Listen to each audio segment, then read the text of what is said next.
FSc part two की biology का lecture है आज। Osmo regulation in different environments. Osmo regulation पिछले लेक्चर में हमने एक्सप्लेन किया था, यानी maintenance of solute and water gain and loss.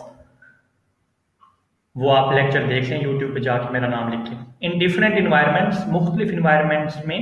अब पहला इन्वायरमेंट है marine. Most marine invertebrates are osmoconformers. ज्यादातर समंदर में रहने वाले जो इनवर्टिब्रेट्स हैं वो ऑस्मो कन्फोमर्स हैं। ऑस्मो कन्फोमर्स पिछले लेक्चर में हमने डिटेल से देखा था। जिसने नहीं देखा तो वो यूट्यूब पे मेरा नाम लिख के डॉक्टर अलीजादा साथ में FSc part two chapter number 1 लिख के सर्च करेगा तो वो आ जाएगा, तो वो आप देख लें osmo conformers. Among the vertebrates, और जो वर्टिब्रेट्स हैं जैसे हैग फिश है, are isotonic with the surrounding sea water. वो क्या करते हैं, सी वाटर में अपने आप को आइसोटोनिक रखते हैं। Most cartilaginous fishes maintain lower internal salt concentration than that of sea water. अब जो कार्टिलेजिनस फिशेज हैं, कार्टिलेज वाली जो फिश है, वो क्या करते हैं, वो अपने अंदर सॉल्ट की कंसंट्रेशन को लो रखते हैं। कैसे लो रखते हैं? हालांकि सॉल्ट तो बाहर ज्यादा है, होना तो ये चाहिए था कि बाहर से अंदर आता। ये क्या करते हैं, अंदर से बाहर भेजते हैं ताकि अंदर लो हो जाए। तो यानी ऑस्मोटिक ग्रेडियंट के अगेंस्ट काम करते हैं। तो कौन कौन सी उनमें चीजें हैं? Number 1, their kidneys for osmoregulation excrete salt through gills. Gills के जरिए वो अपना एक्स्ट्रा सॉल्ट जो है वो खारिज करते हैं बाहर, और अंदर लो इंटरनल सॉल्ट कंसंट्रेशन को मेंटेन रखते हैं। एंड ऑल्सो पोजेस, इस किडनीज के अलावा दूसरा क्या है, सॉल्ट एक्सक्रीटिंग ऑर्गन्स हैं जिसको हम रेक्टल ग्लैंड्स कहते हैं। दीज इंप्लॉय, ये भी इंपॉर्टेंट शॉर्ट क्वेश्चन है, rectal glands. These employ active transport mechanism to remove salt against osmotic gradient। ये osmotic gradient के बरअक्स, यानी होना तो ये चाहिए था कि समंदर के अंदर सॉल्ट ज्यादा है और मछली के जिस्म के अंदर सॉल्ट कम है। होना ये चाहिए था कि अंदर से सॉल्ट बाहर, बाहर से सॉल्ट, समंदर के पानी से सॉल्ट मछली के जिस्म में जाता, लेकिन ये उल्टा कर रही है। अंदर से सॉल्ट बाहर मछली के पानी में भेज रही है, यानी इसको फिर एक्टिव ट्रांसपोर्ट करनी पड़ेगी, यानी ऑस्मोटिक ग्रेडियंट के अगेंस्ट काम करना पड़ेगा। Some fishes have relatively low salt in the body fluids but have rendered these hypertonic to that of sea water by retaining urea. अब कुछ फिश के अंदर सॉल्ट तो कम होता है लेकिन फिर भी वो हाइपरटोनिक होती हैं। अब हाइपरटोनिक भी पिछले लेक्चर में हमने एक्सप्लेन किया था कि जब सॉल्ट की कंसंट्रेशन ज्यादा उसको हाइपरटोनिक कहते हैं। अब कुछ फिश में सॉल्ट तो कम है फिर भी उसको हाइपरटोनिक कह रहे हैं। क्यों? क्योंकि उसमें यूरिया होता है इन एडिक्वेट कंसंट्रेशन, काफी मिकदार में वो अपनी बॉडी में यूरिया को मेंटेन करके रखती हैं। इस वजह से यूरिया उनके जिस्म में रिटेन होने की वजह से या मेंटेन होने की वजह से उनको हाइपरटोनिक कहते हैं। Because urea in high concentration is damaging. अब मसला ये है कि हाई कंसंट्रेशन में बॉडी में अगर यूरिया रखते हैं, उसको एक्सक्रीट नहीं करते, तो वो तो जिस्म के लिए नुकसान है, डैमेज है। तो फिर क्या होगा? So these fishes retain another chemical, trimethylamine oxide. ये भी इंपॉर्टेंट शॉर्ट क्वेश्चन है।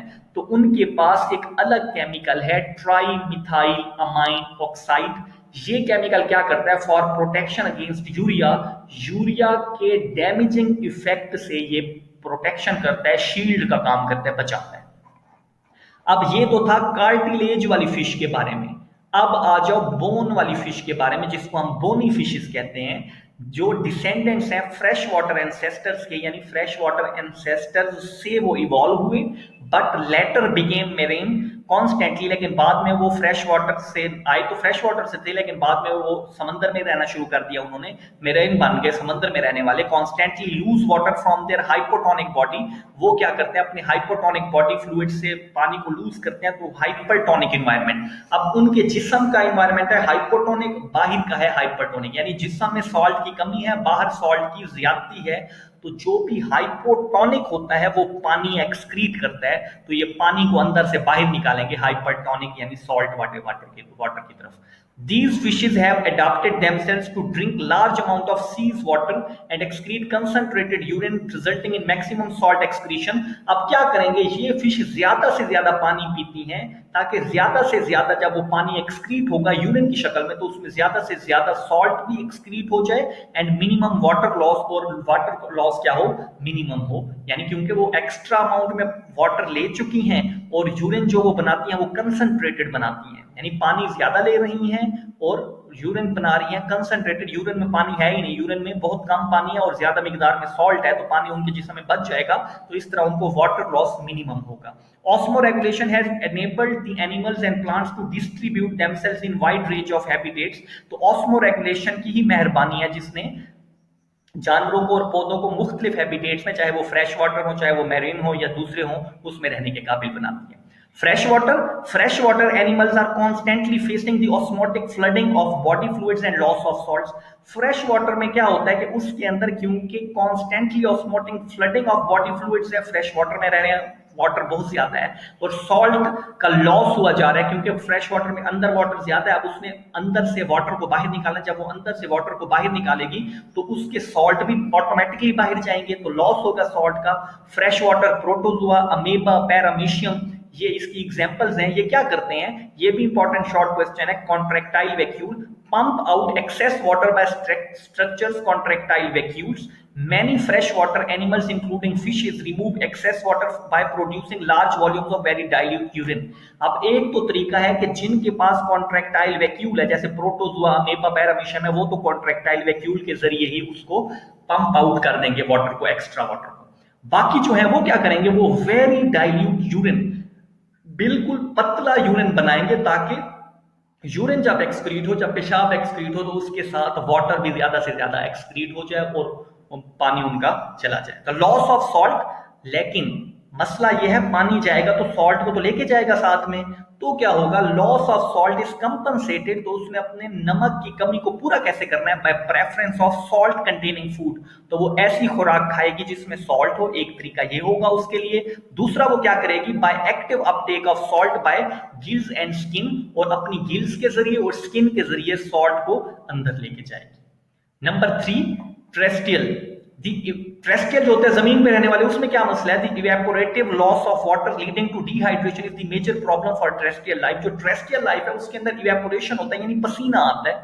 जब इवेपोरेशन हो रही है, जब पानी का लॉस हो रहा है, पसीना आ रहा है, पानी का लॉस हो रहा है, तो ये सबसे बड़ा मेजर कॉज है। और इसकी वजह से डिहाइड्रेशन होते हैं, पानी की कमी हो जाती है। जैसे गर्मियों के अंदर हम बाहर जाते हैं धूप पे तो पानी की कमी हो जाती है, तो गर्मियों में हम ज्यादातर जो है ना शिकंजबीन और इस तरह की जो है ना चीजें हम ज्यादा लेते हैं ताकि नमकियात की कमी पूरी हो उसमें नमक डाल के। तो क्योंकि हमारी बॉडी में डिहाइड्रेशन हो जाती है गर्मियों में, इवेपोरेटिव लॉस की वजह से, जो पसीने के जरिए पानी इवेपोरेटिव लॉस होता है उसके जरिए। Arthropods and vertebrates have successfully adapted to terrestrial mode of life। Terrestrial animals are covered by body surface। अब इसने क्या एडाप्टेशन किया, इनकी जो बॉडी की सरफेस है वो क्या करती है, which prevents loss of water as the waxy exoskeleton of insects and multi-layered dead keratinized skin cells of most terrestrial vertebrate. अब जो टेरेस्ट्रियल वर्टिब्रेट्स हैं उनमें इंसेक्ट्स हैं, उनके अंदर क्या होता है, उनका एक्सोस्केलेटन वैक्सी होता है, वैक्स वाला, ताकि पानी का लॉस हो ही ना, इवेपोरेशन ना हो। And multilayered dead keratinised skin cells of most terrestrial vertebrate. और कुछ टेरेस्ट्रियल वर्टिब्रेट्स अपनी स्किन की जो आउटर लेयर है, केराटिनाइज्ड स्किन सेल्स जिसको हम कहते हैं, वो मल्टी लेयर्ड डेड स्किन बाहर होती है ताकि पानी का लॉस उसमें से ना हो। तो ये भी एडाप्टेशन है। These animals also have metabolic and behavioral adaptation। इनके अंदर मेटाबॉलिज्म की भी एडाप्टेशन है, बिहेवियर की भी एडाप्टेशन है। सम बिहेवियर की क्या एडाप्टेशन है कि जी कहीं पे धूप पे कोई ऑर्गेनिज्म है, कोई जिंदा जानवर धूप पे है, वो तो छांव पे चला जाएगा ताकि पानी का लॉस कम हो। जैसे इंसान भी है तो वो क्या करता है, धूप में अगर खड़ा हुआ है तो वो ढूंढता है कि छांव में हो ताकि उसका पसीना कम से कम हो, इवेपोरेटिव लॉस ऑफ वाटर कम से कम हो। तो ये बिहेवियरल एडाप्टेशन है। सम डेजर्ट्स मैमल्स, जैसे डेजर्ट्स मैमल्स हैं, कैंगरू रैट है जैसे, survive without drinking water by feeding on seeds of desert plants containing more carbohydrate which produce water of metabolism। आपको पता है कि कार्बोहाइड्रेट की जब मेटाबॉलिज्म होती है तो उसके नतीजे में पानी बनता है बाय प्रोडक्ट के तौर पर। तो ये कैंगरू रैट क्या करता है, ज्यादा से ज्यादा कार्बोहाइड्रेट खाता है ताकि इसकी बॉडी में जब कार्बोहाइड्रेट का मेटाबॉलिज्म होगा तो उस दौरान में वाटर बनेगा और वो चाहे पानी पिए भी ना फिर भी वाटर उसकी बॉडी में आ जाएगा। इस तरीके से terrestrial animals terrestrial animals produce concentrate urine in their kidneys that reabsorb most filtered water in the process of excretion। और क्या adaptation है, और ये है कि जो terrestrial animals हैं वो यूरिन जो है वो कंसंट्रेटेड पैदा करती हैं, पानी ज्यादा से ज्यादा अपने पास बचा लेती हैं और यूरिन के अंदर पानी का लॉस कम से कम होने देती हैं, ज्यादा से ज्यादा उसको अपनी किडनी के जरिए फिल्टर कर लेती हैं। एक ये भी अडॉप्टेशन है। उसके बाद एनहाइड्रोबायोसिस भी इंपॉर्टेंट शॉर्ट क्वेश्चन है, काफी दफा बोर्ड में आ चुका है। Terrestrial animals can tolerate dehydration and it differs in various animals. जो टेरेस्ट्रियल एनिमल्स हैं वो डिहाइड्रेशन को टॉलरेट भी कर सकते हैं। तो जो टेरेस्ट्रियल एनिमल्स हैं वो डिहाइड्रेशन को टॉलरेट कर सकते हैं, उसको बर्दाश्त कर सकते हैं पानी की कमी को, और ये मुख्तलिफ जानवरों में मुख्तलिफ ये खासियत होती है। इस खासियत को कहते हैं एनहाइड्रोबायोसिस, यानी डिहाइड्रेशन, पानी की कमी को बर्दाश्त करने की सलाहियत